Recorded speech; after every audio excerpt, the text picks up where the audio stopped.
أشكر حفاوة الاستقبال إلى فخامة الرئيس دونالد ترامب. Thank you for the warm welcome by His Excellency President Trump. وهذه هي زيارتي الأولى This is my first visit إلى الولايات المتحدة to the الأمريكية. United States of America.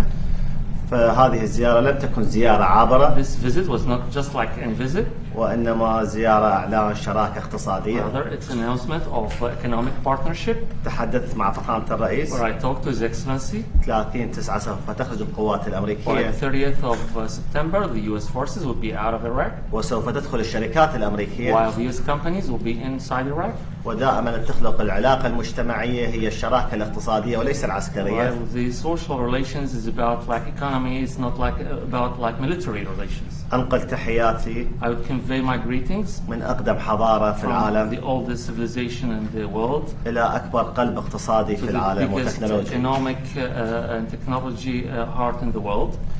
وأكرر شكري إلى فخامة And I الرئيس على reiterate حفاوة الاستقبال. my thanks to His Excellency the President for the warm welcome.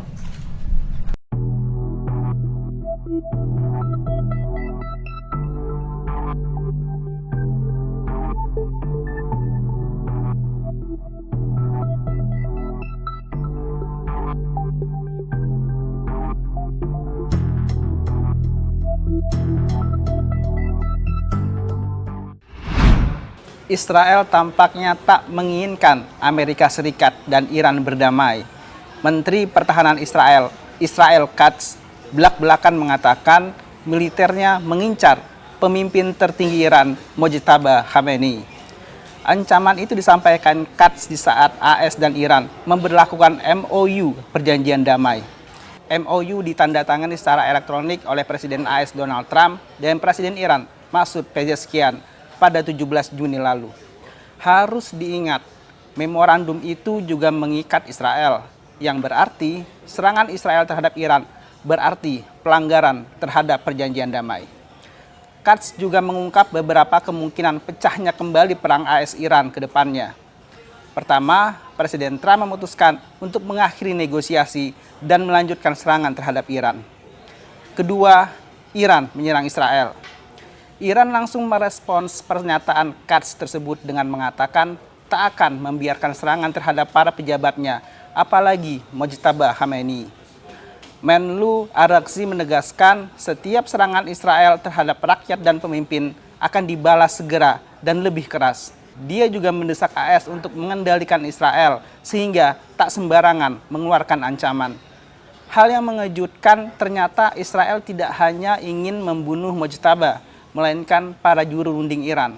Beberapa sumber pejabat AS mengatakan kepada surat kabar The New York Times, Israel merencanakan pembunuhan para negosiator utama Iran pada musim semi lalu. Pembantu itu menyebut Menlu Araghchi dan ketua parlemen yang juga kepala juru runding Iran, Muhammad Baghir Ghalibaf, masuk dalam daftar target pembunuhan. Rencana pembunuhan itu sedianya dieksekusi pada April lalu saat negosiasi gencatan senjata berada di titik penting. Diketahui AS dan Iran menyepakati gencatan senjata pada 7 April. Menurut laporan tersebut, pemerintahan Trump sangat khawatir akan ancaman Israel tersebut, sehingga dia meminta negara-negara lain di kawasan untuk memperingatkan Iran mengenai kemungkinan pembunuhan tersebut. Pejabat AS yakin motif pembunuhan itu adalah merusak kesepakatan gencatan senjata sehingga perang kembali pecah. Pemerintah AS menyadari setidaknya Ghalibaf dimasukkan dalam daftar target Israel, seraya mendesak pemerintahan Perdana Menteri Benjamin Netanyahu tidak melanjutkan rencana tersebut. Iran juga meminta jaminan AS melalui 2 negara mediator, Pakistan dan Qatar. Israel tidak akan menargetkan tim negosiator selama perundingan. Upaya Israel ini diyakini hanya salah satu upaya untuk menggagalkan perdamaian AS dan Iran. Pernyataan Menhan Israel Katz yang menargetkan Mojtaba juga disampaikan saat AS dan Iran akan memasuki negosiasi putaran baru. Kedua negara memiliki waktu 60 hari dihitung sejak berlakunya MOU pada 18 Juni untuk menyepakati perjanjian damai permanen. Isinya termasuk program nuklir Iran serta nasib Selat Hormuz selanjutnya. Demikian headline iNews hari ini.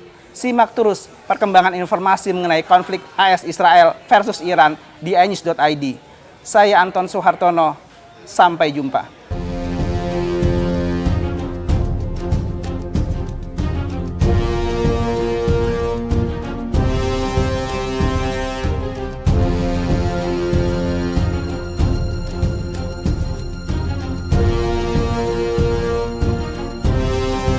看到我们小区的这个喷淋系统啊，被很多国外的网友点赞啊，心里还是蛮骄傲的。因为这套系统的话，确实也很少见，在玉成这一块。而且的话，对于我们的生活，日常的生活的话，也是非常的有意义的。为我们小区点个赞。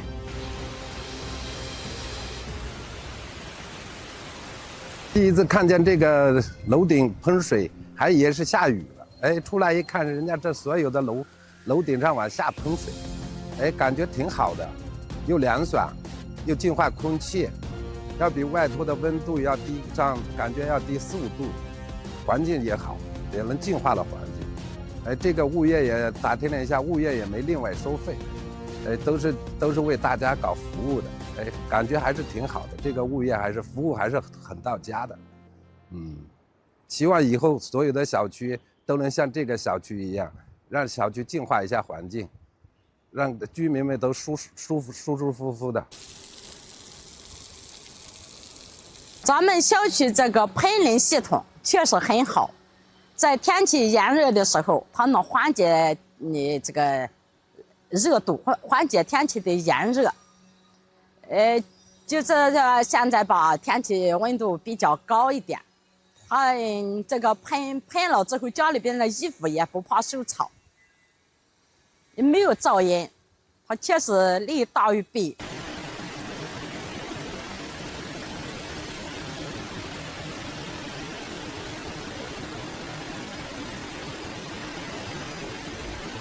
我们当时安装楼顶喷淋系统的初衷，是为了让小区业主有更好的居住体验。系统开启后，体感温度会大大降低。喷淋时间暂定在每周6、周日下午4点半，每次喷淋时间10分钟左右。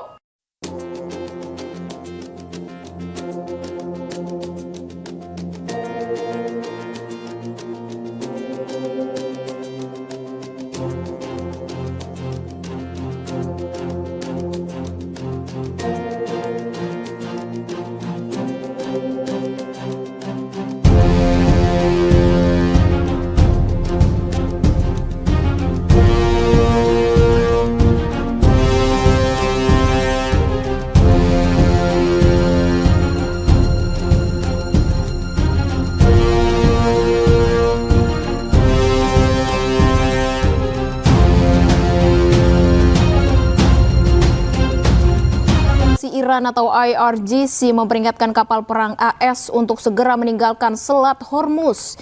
Iran ancam akan menyerang AS jika tidak segera mengubah haluan kapal kembali ke Samudra Hindia.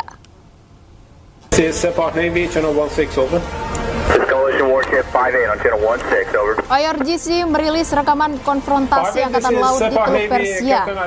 Komandan Angkatan Laut IRGC mengeluarkan peringatan langsung kepada kapal Angkatan Laut AS untuk segera meninggalkan Selat Hormuz dan menyebut bahwa ini adalah peringatan terakhir.